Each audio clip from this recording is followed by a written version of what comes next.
Chapter 10: Reinventing Yourself. Always strive to reach your true potential. Growth begins the moment you decide you're not finished becoming who you can be. For most of my career, I had been building something. First, a technical career, then an engineering career, then a leadership career. But eventually I realized that the person I had become was capable of doing something very different. The question was, would I have the courage to try? The courage to change direction. After nearly 30 years in the Navy, one of my greatest challenges wasn't technical or operational. It was learning how to bring 26 stakeholders with competing agendas into alignment week after week. I had to create consensus where none existed.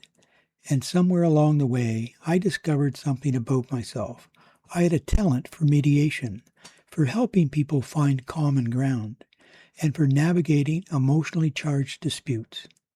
The most valuable skill I had developed wasn't engineering. It wasn't project management. It wasn't even leadership. It was helping people find the common ground. Once I recognized that, my career began moving in a completely different direction. I made a bold move. I applied to become the Registrar of the Public Service Appeal Board for the Government of British Columbia. It was a leap into a completely different world, a quasi-judicial tribunal where decisions could shape careers, livelihoods, and futures. Reinvention had begun. Now we've come to a very important Grampus signpost. Growth begins just outside your comfort zone. Creating solutions where none existed. When I arrived at the board, it was drowning in appeals. Every case went directly to a formal hearing. It was slow, expensive, and often unnecessary. The backlog was growing, and the board didn't have the resources to keep up. Instead of simply accepting the status quo, I asked a simple question. What if we could resolve disputes before they required adjudication? With my team, I built an early dispute resolution process. It created a space where people could talk openly, understand the facts, and find common ground. Over time, we refined it, strengthened it, and made it part of the board's culture. By 2001, only 20% of the appeals required a hearing. Reinvention had become impactful. Using technology to transform an institution. My engineering background also helped me modernize the board. We became the first administrative tribunal in British Columbia to offer online filing and video hearings. We weren't simply improving the system, we were bringing it into the 21st century. But technology wasn't the goal. Better service was. That's an important distinction. Technology is a tool. The real objective should always be improving the lives of the people who use the system. A roadblock that became a turning point. Then the provincial government changed. I knew the board's days were numbered. The government had opposed it for years, and the closure was becoming inevitable. I could have waited for the axe to fall, but reinvention requires foresight. So I enrolled in an executive MBA program at Royal Roads University. 2 years later, the board was disbanded. I didn't lose my footing. I'd already built my next step. The power of networking. One of the most important lessons I learned was simple. Relationships open doors that resumes cannot. During my MBA studies, I built a relationship with the Vice President of Finance and Administration. He was someone whose career path I admired. When my role at the board ended, he happened to be looking for a facilities manager. Because of the relationship I had developed, I didn't simply apply. I was invited. That's an important distinction. Networking isn't about collecting contacts. It's about building genuine relationships that grow over time. Now, as expected, here is Grandpa's signpost. Relationships open doors that resumes cannot. A new beginning at Royal Roads University. As the director of facilities, I inherited something much more difficult than aging buildings. I inherited discouraged people. Reinvention wasn't just something I was doing personally. It was something I needed to inspire in others. So I gave people autonomy. I listened. I treated them with respect. And I handed out business cards to every service member to reinforce their importance.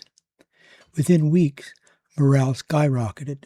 Productivity followed. I learned another important lesson. People don't thrive under control. They thrive under trust. With my MBA completed, I also oversaw 3 profit centers: the bookstore, the student residence, and food services. Once again, the key wasn't micromanagement.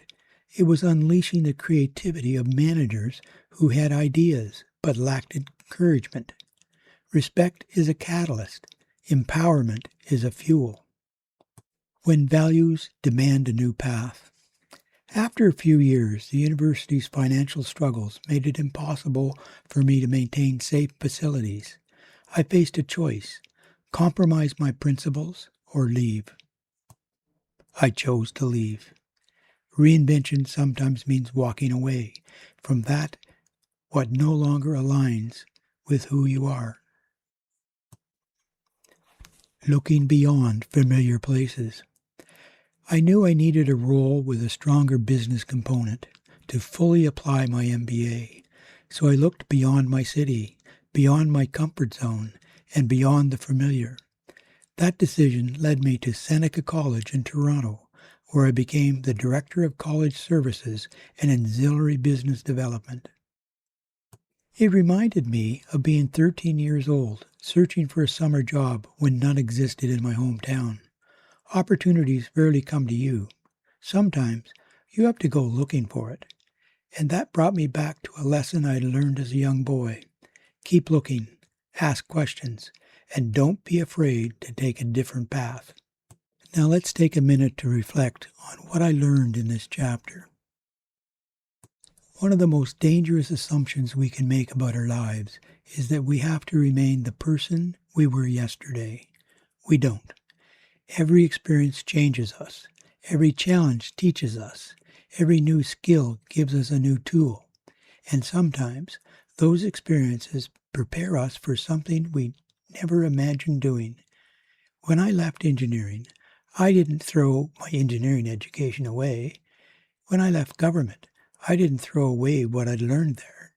When I moved into a university administration, I brought all of those experiences with me. Reinvention doesn't mean starting over. It means building on everything you've already learned and using it in a new way. Now it's time for another letter to my granddaughter. Dear Marlies, one of the biggest mistakes people make is believing that you have to spend your entire life doing the same thing. I used to think that too. Over the years, I discovered that every new chapter in my career began with the courage to become something I'd never been before. I left engineering to help people resolve disputes. I left government to study business. I left one university for another college. Each time, I wasn't abandoning my path, I was building on it.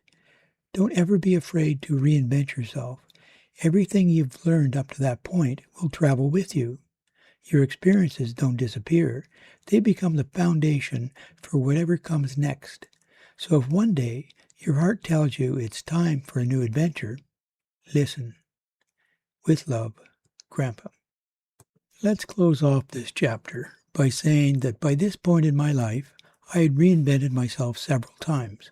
From a sailor to an engineer, from an engineer to a leader, from a military leadership to dispute resolution, from government to university administration, and each time something from my past became useful in my new life. But my next move would take me into one of the most challenging and rewarding positions in my civilian career. I was about to join Seneca College in Toronto and take responsibility for a remarkable large and complicated operation.